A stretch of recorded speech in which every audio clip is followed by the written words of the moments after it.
Hello everyone, welcome to try study with Saina. तो आज की जो क्लास है, अगर आप लोग क्लास अटेंड करने को आ गए हो तो एक कॉपी और पेन लेके जरूर बैठना, क्योंकि ये मोस्ट इम्पोर्टेंट होता है कि जो भी आपको नया लगता है आप उसे नोट कर लेते हो। ठीक है, तो पेन कॉपी लेके जरूर से बैठा कीजिए। और इसमें जो है ना, आप हर क्वेश्चन का सोचिएगा कि मैं आपको पहले अप्लाई कर पाऊँ, आंसर दे पाऊँ। इससे आपकी नॉलेज इंप्रूव होगी और मुझे ये पता लगता है कि आपको किस हद तक आ रहा है। ठीक है ना, ये मैं आपसे बार बार बोलती हूँ। तो इसी तरीके से जो है ना, आपको हर क्लास को अटेंड करना है। और अगर आप क्लास को अटेंड करते हो तो एक लाइक भी जरूर करते हैं, क्योंकि क्या फायदा जब आपने क्लास अटेंड तो किया पर अटेंडेंस नहीं लगाया है ना। तो मैं कहूँगी कि आप इसको जो है ना लाइक करके बस ये प्रूफ करना कि मैंने आज की क्लास को अटेंड किया है और ये मेरा अटेंडेंस है। ठीक है, तो मुझे भी अच्छा लगेगा, मुझे मैं मोटिवेट होंगी और भी अच्छी अच्छी क्लास लाने की कोशिश करूँगी। ठीक है, तो आज का हमारा पहला क्वेश्चन है, ये है भारतीय वैज्ञानिक सर्वेक्षण का मुख्यालय कहाँ स्थित है। भारतीय भूवैज्ञानिक सर्वेक्षण का मुख्यालय कहाँ स्थित है। तो ऑप्शन में आप देखिए, और आपको अगर ऑप्शन आंसर पहले पता है ना तो आप इसको कमेंट में करना, नहीं पता है तो आप इसे नोट डाउन जरूर कर लेना। ठीक है, तो राइट आंसर हो जाएगा आपका कोलकाता। ऑप्शन बी जो है आपका राइट आंसर है, ऑप्शन बी कोलकाता। भारतीय वैज्ञानिक सर्वेक्षण की स्थापना वर्ष कब कौन सा कब हुई थी इसकी स्थापना, तो वो हुआ था 1851 में। ठीक है, इसकी स्थापना जो है 1851 में हुआ। नेक्स्ट क्वेश्चन है, निम्नलिखित में से कौन सी नृत्य शैली राजस्थान से संबंधित नहीं है। इसमें जो ये चारों ऑप्शन आपको दिख रहे हैं ना, तो ये कौन सा ऐसा है जो राजस्थान से संबंधित नहीं है। तो राइट आंसर हो जाएगा आपका ऑप्शन बी। ऑप्शन बी है आपका राइट आंसर, लावनी। लावनी जो है ये राजस्थान का जो है, राजस्थान से इसका कोई संबंध नहीं है। बाकी ये तो तीन है ना, गंगौर, घुमर और कालबेलिया, ये तीनों कहाँ का है, ये राजस्थान का मुख्य नृत्य है। ठीक है, लावनी वहां का नहीं है, तो ये आपको याद रखना है।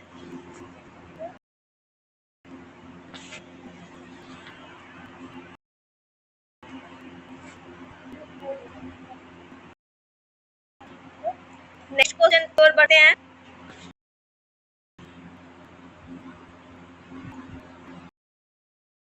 नेक्स्ट क्वेश्चन है हमारा कि देवगढ़ का दशावतार मंदिर निम्नलिखित में से किस राज्य में स्थित है। देवगढ़ का जो दशावतार मंदिर है ना, ये निम्नलिखित में किस राज्य में स्थित है। तो ऑप्शन है आपके मध्य प्रदेश, उत्तर प्रदेश, महाराष्ट्र या फिर राजस्थान।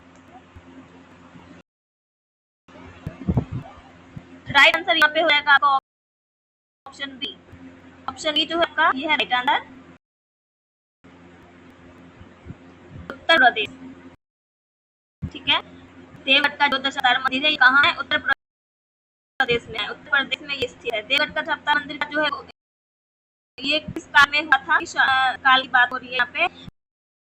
तो ये जो है गुप्त काल में जो है इसका निर्माण करवाया गया था। तो ये आपको याद रखना है कि इसका निर्माण कब करवाया गया था, गुप्त काल के अंतर्गत ही इसका निर्माण हुआ था। देवगढ़ जो है ये भारत का प्रथम मंदिर है। ठीक है, तो ये भी आपको याद रखना है कि ये किस राज्य में स्थित है। राज्य की बात अगर होगी तो आपको उत्तर प्रदेश को टिक करना है। और ये किस काल में हुआ था, तो ये गुप्त काल के तहत है इसका निर्माण करवाया गया था। और ये भारत का प्रथम मंदिर है, देवगढ़ का दशावतार मंदिर। ठीक है ना। नेक्स्ट क्वेश्चन है, निम्नलिखित में से किस दर्शन की संख्या प्रणाली की स्थापना का श्रेय दिया जाता है। किसको दिया जा रहा है इसका श्रेय। तो राइट आंसर है आपका ऑप्शन बी। ऑप्शन बी यहाँ पे आपका राइट आंसर है, कपिल। नेक्स्ट क्वेश्चन है,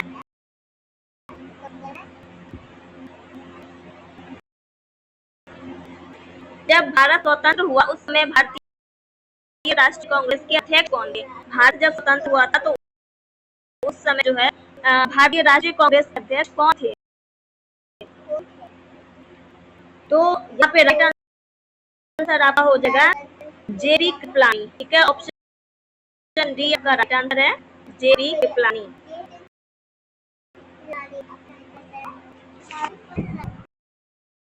भारतीय राष्ट्रीय कांग्रेस का पहला अध्यक्ष जो है व्योमेश चंद्र बनर्जी के बनर्जी जो है ये थे भारतीय कांग्रेस का जो पहला अध्यक्ष है। वो कौन थे पहले उनके अध्यक्ष? तो वो व्योमेश चंद्र बनर्जी। ठीक है, जबकि दादा भाई नौरोजी जो है ये कांग्रेस के दूसरे अध्यक्ष थे। ठीक है ना, को याद रखना है कि दादा भाई नौरोजी कांग्रेस के जो है दूसरे अध्यक्ष थे।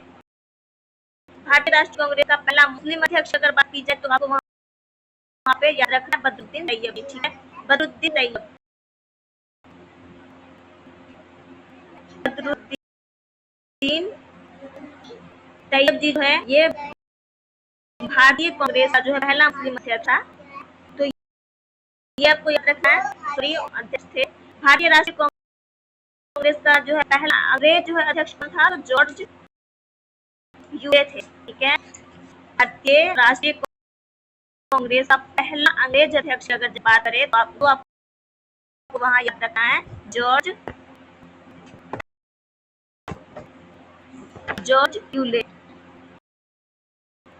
ये अंग्रेज जो है पहले अध्यक्ष थे भारतीय राष्ट्रीय कांग्रेस में, पहले अध्यक्ष जॉर्ज यूए थे। 1924 में गांधी द्वारा जो है भारतीय राष्ट्रीय कांग्रेस की अध्यक्षता बेलगाम यानी कर्नाटक में किया गया था। तो ये भी आपको याद रखना है।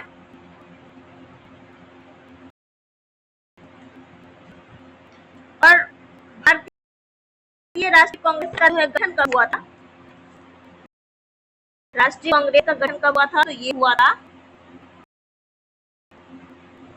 1885 में। ये भी आपको याद रखना इम्पोर्टेंट है ये कि भारतीय राष्ट्रीय कांग्रेस का जो गठन हुआ था वो किस में हुआ था? तो ये 1885 में हुआ था। ए द्वारा किया गया था। ठीक है, जब जिस समय इसका जो है गठन हुआ था उस समय भारत का वायसराय कौन था? तो उस समय भारत का वायसराय था लॉर्ड डफरिन। ठीक है, ये याद रखना आपको कि टाइम जो है भारतीय राष्ट्रीय कांग्रेस का गठन हुआ था उस टाइम भारत का जो वायसराय था वो कौन था? वो था लॉर्ड डफरिन। लॉर्ड डफरिन थी। ठीक है,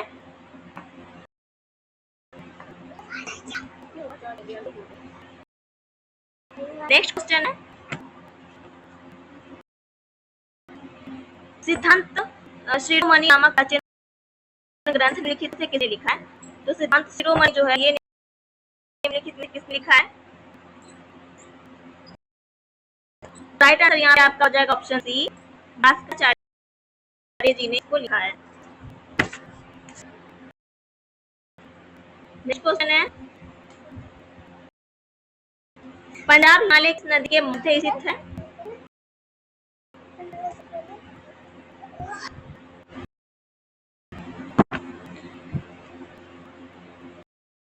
पंजाब हिमालय किस नदी के मध्य स्थित है?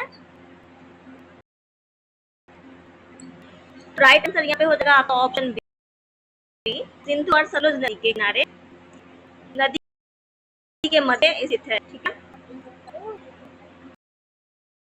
पंजाब से हिमालय जो है इसका जो है विस्तार कहाँ है? मुख्यतः इसका विस्तार कहाँ से होता है? तो जम्मू कश्मीर तथा हिमाचल प्रदेश में होता है इसका। ठीक है, इसका विस्तार जो है जम्मू कश्मीर तथा हिमाचल प्रदेश में इसका विस्तार है। नेक्स्ट क्वेश्चन, 19वें एशियाई खेल में भारतीय महिला क्रिकेट टीम ने कौन सा पदक प्राप्त किया है? 19वें एशियाई खेल में जो है भारतीय महिला क्रिकेट टीम ने कौन सा पदक प्राप्त किया है? तो राइट आंसर हो जाएगा यहाँ पे आपका ऑप्शन ए। ऑप्शन ए आप राइट आंसर स्वर्ण पदक।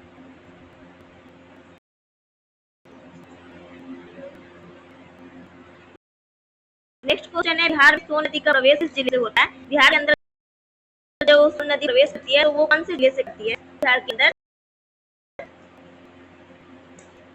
तो राइट आंसर आपका यहाँ पे ऑप्शन हो जाएगा। ऑप्शन डी रोहतास जो है ये बिहार के अंदर प्रवेश करिए। तो इसका उद्गम जो है ये कहाँ से हो रहा है, तो ये मध्य प्रदेश के अमरकंटक पहाड़ी जो है सोन का उद्गम होता है। सोन जो है गंगा नदी की पूर्व सहायक नदी है और ये गंगा नदी में इधर से मिलती है। तो सोन नदी जो है गंगा नदी की दाहिनी ओर से गंगा में कहाँ मिलती है, पटना के निकट में मिल जाती है। ठीक है, नेक्स्ट क्वेश्चन है बिहार में कुल कितने रामसर साइट हैं? बिहार के अंदर जो है कितने रामसर साइट है? तो बिहार में जो ना राइट आंसर आपका हो जाए ऑप्शन डी। बिहार में सिर्फ एक रामसर साइट है जो कि बेगूसराय जिले में जो है कंवरडाल झील है। ठीक है, कंवरडाल झील को जो है 21 जुलाई 2020 को रामसर 2020 में जो है ना रामसर साइट जो स्थलीय सूची में इसको शामिल किया गया। तो आपको याद रखना है कि बिहार में कितने रामसर साइट है। तो राइट आंसर आपका ऑप्शन ए होगा। इसको रामसर साइट में शामिल कब किया गया है, तो 21 जुलाई 2020 को। नेक्स्ट क्वेश्चन हमारा किसके द्वारा जो है फतेहपुर सीकरी को मुगल साम्राज्य की राजधानी के रूप में स्थापित किया गया था? तो ऑप्शन आपके बाबर, अकबर, हुमायूं या फिर जहांगीर। तो राइट आंसर क्या होगा आपका? राइट आंसर होगा आपका ऑप्शन बी अकबर। अकबर जो है ना, अकबर के द्वारा जो फतेहपुर सीकरी को मुगल साम्राज्य की राजधानी के रूप में स्थापित किया गया था। अकबर जो है 1571 ईस्वी में फतेहपुर सीकरी को राजधानी बनाया। अकबर ने गुजरात को है विजय का किया था। तो 1500 विजय के उपलक्ष्य में जो है फतेहपुर सीकरी को क्या किया में जो है बुलंद बाजा का निर्माण करवाया ना। जब उन्होंने 1538 में जब इन्हें फतेहपुर सीकरी को राजधानी बनाया और उसके बाद वो गुजरात में विजय है प्राप्त किया, उसके उपलक्ष्य में क्या किया इन्होंने फतेहपुर सीकरी में बुलंद दरवाजा जो है निर्माण करवाया है। ठीक, तो यह याद रखना है।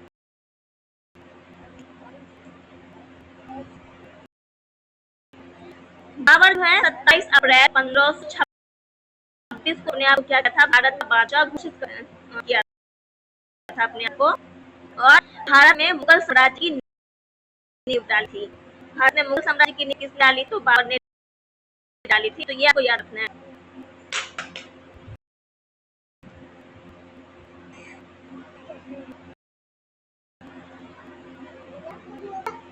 जहांगीर की बात कर ले थोड़ी, तो जहांगीर जो है 1605 ईस्वी में 1605 ईस्वी में जो सिंहासन पर बैठा था जहांगीर।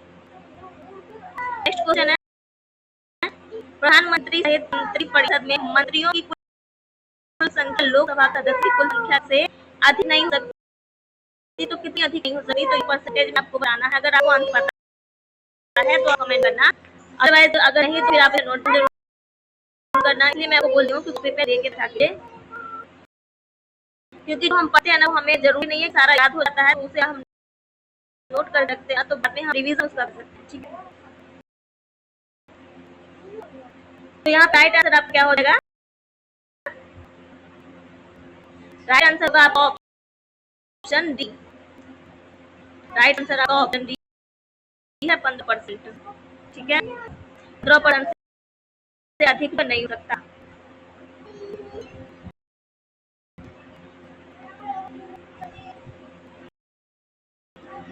नेक्स्ट क्वेश्चन है सिकंदर की मृत्यु के बाद चंद्रगुप्त मौर्य द्वारा पराजित हुए सिकंदर के सेनापति का नाम था? तो उसका नाम था सेल्यूकस निकेटर था। सिकंदर की मृत्यु के बाद चंद्रगुप्त मौर्य द्वारा जो पराजित हुआ था तो उनके सेनापति का नाम क्या था? Seleucus Nicator. नेक्स्ट क्वेश्चन है भारतीय संविधान का 15वां भाग निम्नलिखित में से किससे संबंधित है? भारतीय संविधान का 15वां भाग है वो निम्नलिखित में से किससे संबंधित है?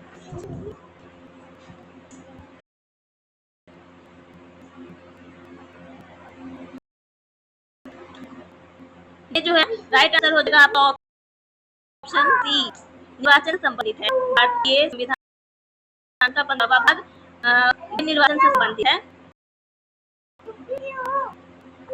और ये किस अनुच्छेद के अंतर्गत आ रहा है? तो भारतीय संविधान अनुच्छेद जो 324 है,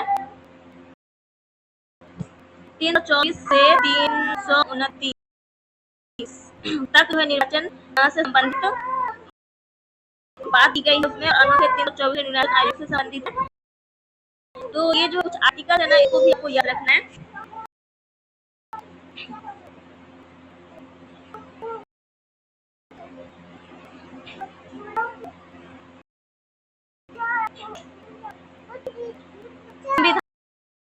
संविधान संशोधन जो है ये किस भाग में है? तो ये भाग 20 में है। तो आप नोट कर लेना, अगला जो कार्य को भी नोट कर लेना। संविधान संशोधन की बात करें तो ये किस भाग में है? ये भाग 20 में है और अनुच्छेद जो है 368 किससे संबंधित है? तो ये भारतीय संविधान संशोधन से संबंधित है। ठीक है,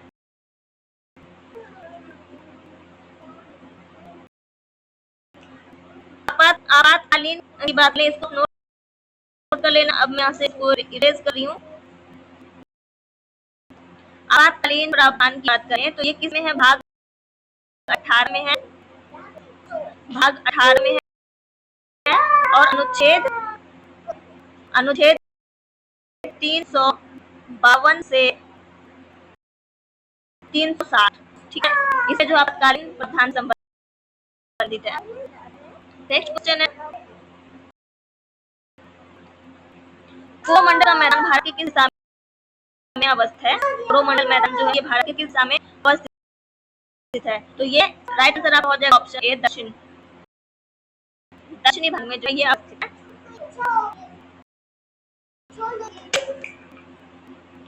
कोरोमंडल का जो है मुख्य विस्तार का लगभग कितना है? तो ये 22,800 वर्ग किलोमीटर क्षेत्र जो है ये फैला हुआ है। क्या? नेक्स्ट क्वेश्चन है, निम्नलिखित में से किस राज्य का एक प्रसिद्ध लोक नृत्य दुल्हम है? तो इनमें से जो है कौन सा है, किस राज्य का जो है दुल्हम लोक नृत्य है? तो राइट आंसर हो जाएगा आपका ऑप्शन बी, जम्मू और कश्मीर। जम्मू और कश्मीर का जो है ना दुल्हम लोक नृत्य है।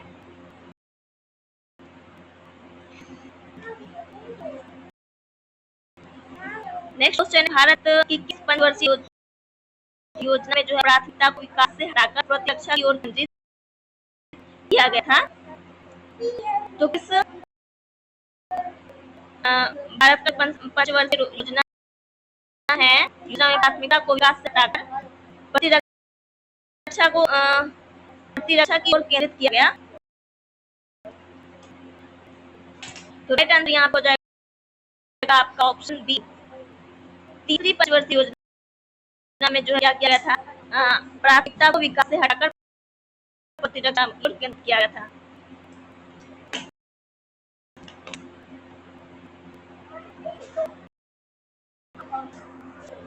नेक्स्ट क्वेश्चन है, नए संसद भवन में प्रस्तुत महिला आरक्षण विधेयक नारी शक्ति वंदन अधिनियम के तहत महिलाओं के लिए कितने प्रतिशत आरक्षण का प्रावधान किया गया है? राइट आंसर हो जाए यहाँ पे आपका ऑप्शन बी, 33%। 33% आरक्षण का प्रावधान किया गया है।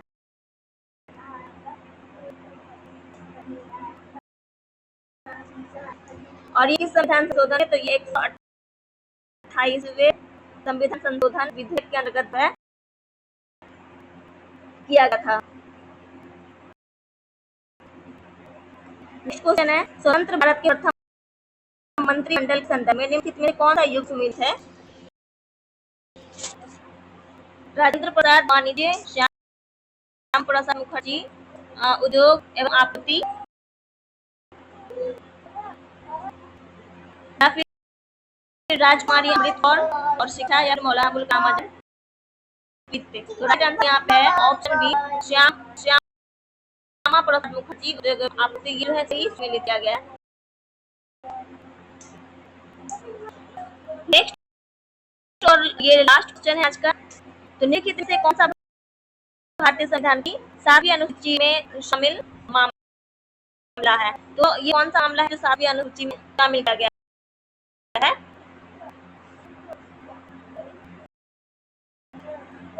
राइट आंसर क्या होगा यहाँ पे आपका?